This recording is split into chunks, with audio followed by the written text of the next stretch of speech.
दोस्तों, मुझे मेरे क्लाइंट ने एक सवाल पूछा था कि मैंने मशीनरी लिया है जो मैंने इंटरस्टेट परचेस किया है और जिसके ऊपर मैंने आईजीएसटी पे किया है, तो मुझे आईजीएसटी सेल ही करना पड़ेगा।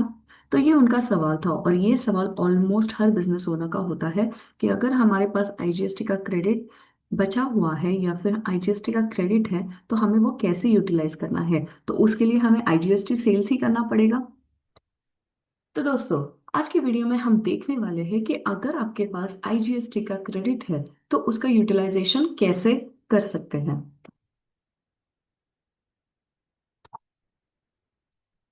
तो सबसे पहले है कि आपको आईजीएसटी का क्रेडिट कैसे यूटिलाइज करना है।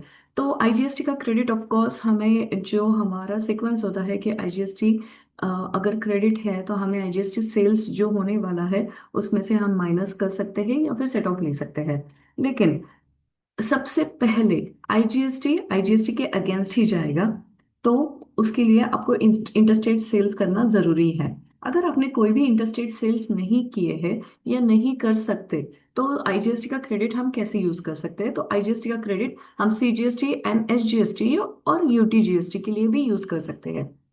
अगर आईजीएसटी का क्रेडिट हमारे पास बचा हुआ है तो आईजीएसटी का क्रेडिट हम किसी तरह से भी सेंट्रल जीएसटी के लिए फुल ले सकते हैं या फिर एसजीएसटी और यूटीजीएसटी मतलब स्टेट जीएसटी और यूनियन टेरिटरी जीएसटी के लायबिलिटी के अगेंस्ट भी सेट ऑफ कर सकते हैं। कोई भी प्रायोरिटी नहीं है कि ये पहले सीजीएसटी के लिए यूज होगा या फिर एसजीएसटी के लिए यूज होगा। आप आईजीएसटी का क्रेडिट आइदर और किसी के लिए भी यूटिलाइज कर सकते हैं। तो बेसिकली क्या था कि पहले रेस्ट्रिक्शन हुआ करते थे। पहले रेस्ट्रिक्शन ऐसे थे कि आईजीएसटी आईजीएसटी के अगेंस्ट माइनस होगा, अगर कुछ बचा हुआ है तो सबसे पहले वो सेट ऑफ सीजीएसटी के अगेंस्ट होगा, और अगर कुछ बचेगा तो वो आईजीएसटी एसजीएसटी के अगेंस्ट सेट ऑफ होगा। लेकिन अभी ऐसी कोई भी रेस्ट्रिक्शन नहीं है। अभी रूल 88A हमें यह कहता है कि आईजीएसटी का क्रेडिट जो है वो फ्लेक्सिबल है और उसका यूटिलाइजेशन भी फ्लेक्सिबल हो सकता है। मतलब आईजीएसटी किसी भी तरह से कहीं पे भी यूटिलाइज कर सकते हैं, आइदर सीजीएसटी के लिए या फिर एसजीएसटी के लिए। तो आईजीएसटी क्रेडिट जो है वो हम इंट्रास्टेट मतलब सीजीएसटी और एसजीएसटी के अगेंस्ट सेल्स के अगेंस्ट भी यूटिलाइज कर सकते हैं। तो आंसर है yes. If you make intrastate मतलब लोकल सेल्स अगर आप कर रहे हो और उसके ऊपर इनकर कर रहे हो सीजीएसटी और एसजीएसटी की लायबिलिटी, तो अगर आपके पास आईजीएसटी का क्रेडिट बचा हुआ है तो आईजीएसटी का क्रेडिट आप सीजीएसटी और एसजीएसटी के सेल्स के अगेंस्ट भी यूटिलाइज कर सकते हो। सो इस वीडियो से आपको क्या ध्यान में रखना है। IGST credit can not be use to pay SGST directly if CGST liability exist, but ये पहले था, अभी ऐसे कुछ भी नहीं है। अभी आईजीएसटी का क्रेडिट सीजीएसटी और एसजीएसटी आइदर और कहीं पे भी यूटिलाइज कर सकते हो। नो क्रॉस यूटिलाइजेशन मतलब आईजीएसटी आईजीएसटी के अगेंस्ट ही यूटिलाइज करना, ऐसे कोई भी कंपल्शन नहीं है। आप आईजीएसटी सीजीएसटी और एसजीएसटी के अगेंस्ट भी यूज कर सकते हो।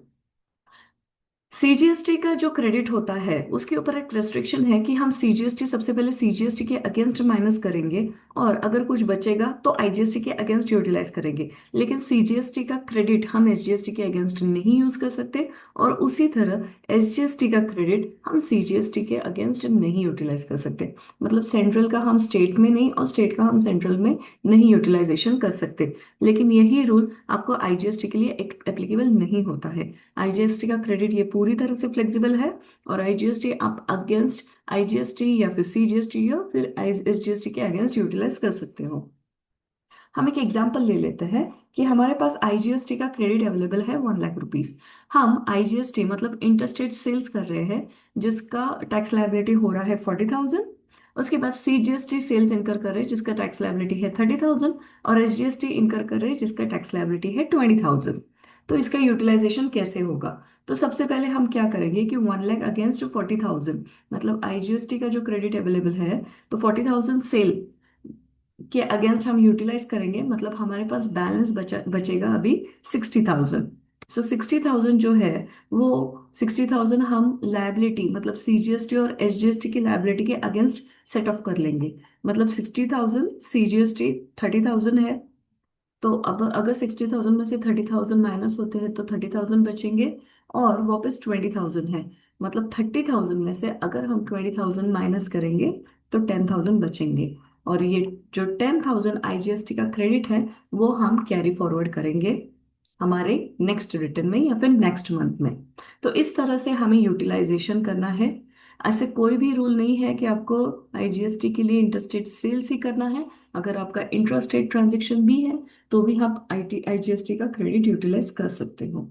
दोस्तों, ये थी हमारी वीडियो जिसमें मैंने आपको समझाया कि आपको आईजीएसटी का क्रेडिट कैसे यूटिलाइज करना है। बेसिकली ये वीडियो बनाने का मेरा यही मोटिव था कि बहुत कंफ्यूजन है लोगों के बीच में कि हमें ये क्रेडिट यूटिलाइजेशन कैसे करना है और इनके सीक्वेंस कैसे कैसे होते हैं।